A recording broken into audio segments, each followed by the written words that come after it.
Listen, don't get used to this nice quality, hey? Because this is my dad's camera and I'm not using it for long because I don't know how to work it. This is coffee number 4 of the day. Yeah, I'm definitely gonna have a caffeine headache. Whoops. That was delectable.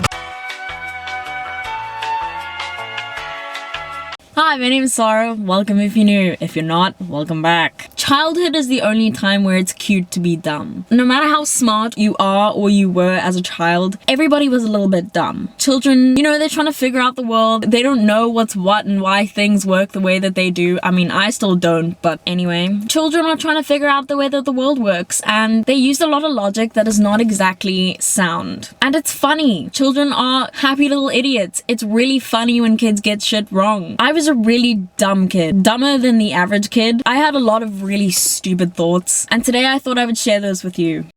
Okay, so we're gonna start out kind of weird. I don't know where this thought came from. For some wild reason, I did not think that all people had genitals. I can't explain where this thought came from, but I just didn't think that all people had genitals. I don't know what I thought happened to them, if they like fell off, disintegrated. I just so badly wanted to know what they had. I used to follow my grandma to the bathroom and I used to be like, "Grandma, please can I see what is going on?" I wish I knew why I thought that. So yeah, really starting out the video on an interesting note.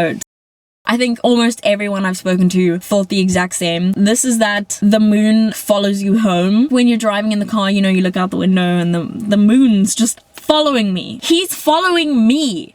Did I just gender the moon? I thought I was special. I thought I was the main character of this movie of life because I was like, the moon follows me. We had a special connection, and I was very disappointed when I found out that the moon follows everybody home. The moon is a player.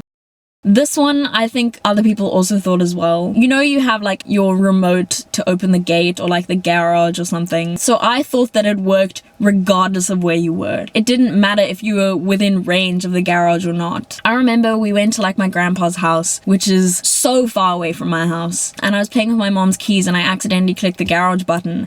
And I was like, oh my fucking god, I just opened the garage. Somebody's gonna steal my bike. I just opened the garage and put my whole family at risk. And then I clicked the button again so that I could close the garage. And then I got into this cycle of like not knowing if I had clicked the button or not. So I wasn't sure if I was opening or closing the garage. My whole house is gonna be ransacked when I get back because I played with the remote. You know, I put my whole family at risk because I was playing with the remote. And this thing I probably thought until I was like 10 years old.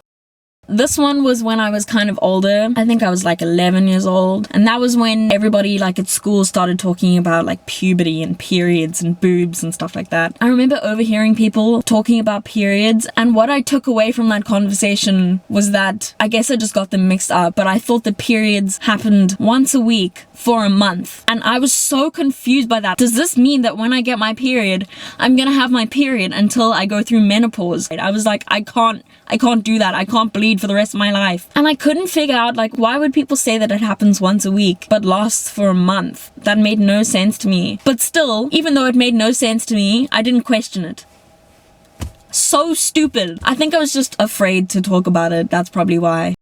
I grew up in a pretty religious household. My family's Muslim. I remember in preschool speaking to my other friends and they believed in God, but we believed in Allah. And so I was like, they're not the same person. And in my mind I was like, oh, there's a Christian God and there's a Muslim God, and the two of them must be competing, right? I literally thought there was like this battle between a Muslim God and a Christian God for like who has the most followers, and I was like, I wonder like who's gonna win. And at that age I wasn't really exposed to any other religion, so I only thought it was like a Muslim and a Christian God. And so I was like, okay, it's like battle of the religions.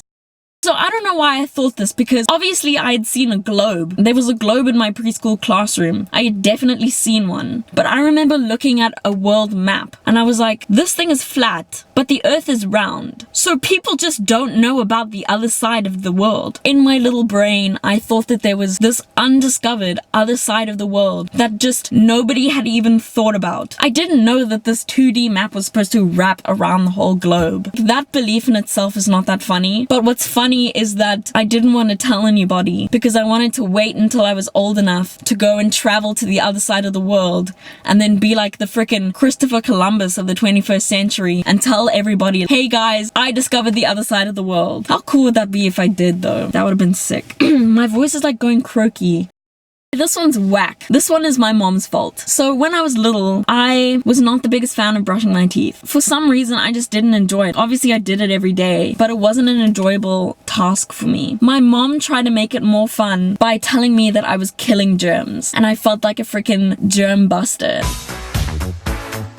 I had a really wild, vivid imagination, and so I was like, Mom, if I'm killing the germs, why don't they scream and stuff? Surely they feel it, and surely they like are scared of me. The thing is, I wasn't worried by that. It wasn't something that bothered me. It was something that excited me. The concept of me being this like god figure who could just destroy germs was so exciting to me. So I used to make my mom role play as the germs whilst I brushed my teeth. Imagine a little 3-year-old sitting and brushing her teeth while her mom is screaming and pretending to be a germ. That is what every morning was like. Bless my mom for putting up with that. Obviously, I'd learned from other people, germs are everywhere. I thought particularly about like my nose and my mouth as being areas where germs lived. I just pictured these villages of germs inside of me. And yes, whilst I loved to destroy these germs and subject them to torture by brushing my teeth and cleaning my ears and like cleaning my nose, I was also a gracious god. I thought sometimes, let me give the germs a break. Let me like treat them. I used to take my brother's earphones or my mom's earphones and I used to open my mouth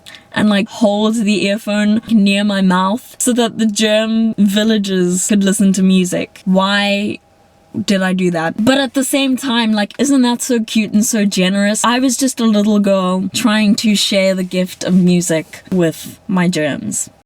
So around grade 1, I was, settling into big school, and I used to get really bored while I was doing my work, like fucking writing out my letters or whatever the fuck I was doing in grade 1. I used to get bored, tracing out these letters. I used to occupy myself by humming, and I did not know that other people could hear you hum. I thought that it was something that only you could hear in your mind. So throughout the lesson, I was just fucking humming my heart out. And the classroom was quiet, but I was like, this is only in my head, so nobody can hear me. And my teacher was sitting at her desk, and she lifted her head up and she went, "Who's humming?" I was like, this woman can read fucking minds. She knows that I'm humming. That's crazy. Then I went home and I was like, Mom, can you hear this? And I started humming, and my mom was like, yes, Sarah, people can hear you hum. My mind was blown. This is another one that I don't understand the logic behind it. I don't know what I was thinking. I don't know where this came from. I used to read these books. They were like little critter books. That's what they were called, I think. And they were these little like brown hedgehog looking creatures. I don't know why, but I, for some reason, thought that God looked like one of these little critters. I don't know why. In my mind, whenever I thought of God, I thought of this little critter. God looks like a little critter. What the fuck?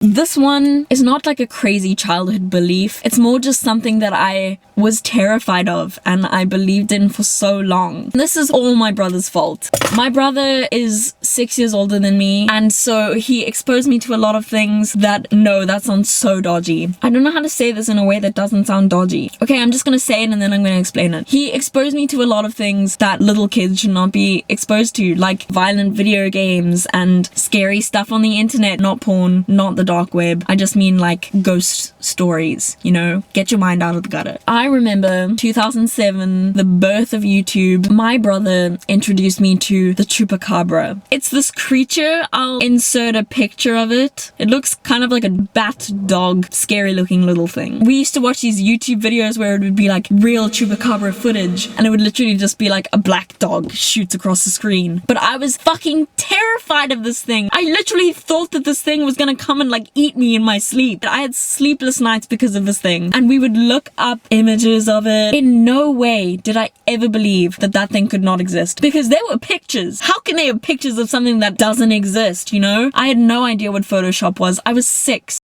We'll end off the video with another weird one. I kind of understand my reasoning behind it. Okay, so I was again like 3, 4, and when I would wake up in the morning, I would always hear the hardy-daws on our roof. And if you're not from South Africa, a hardy-daw is like a big old bird that makes a lot of annoying noises. I would hear these hardy-daws, but I wouldn't see them. I didn't know that it was a bird. I would look out into the garden, and because the hardy-daws were on the roof, I couldn't see anything. I didn't know what was making this noise. In my mind, I deduced that it must be the noise that dew makes on the grass. It was early in the mornings and there was dew on the grass. So I was like, this must be the sound that grass makes when there's dew on the grass. I can't see any creature that's making this noise. It's gotta be the grass. When I told you that I was a dumb kid, I really mean I was a dumb kid. Oh, here's another one.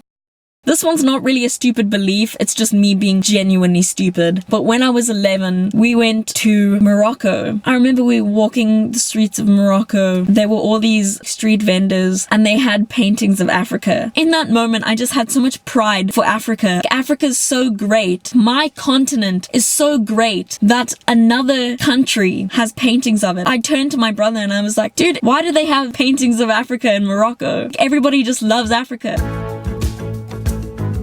And my brother was like, Sarah, we are in Africa. We are still in Africa. I was 11 when I figured out that Morocco is in fact in Africa. This video is a bit of a shit post, but you know, I had a fun time talking about how stupid I was. I hope you enjoyed this video. Hope it was like mildly entertaining. Bye.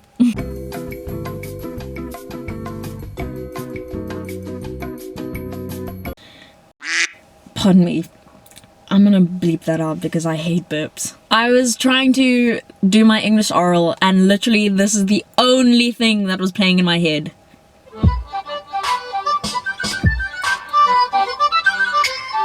Why?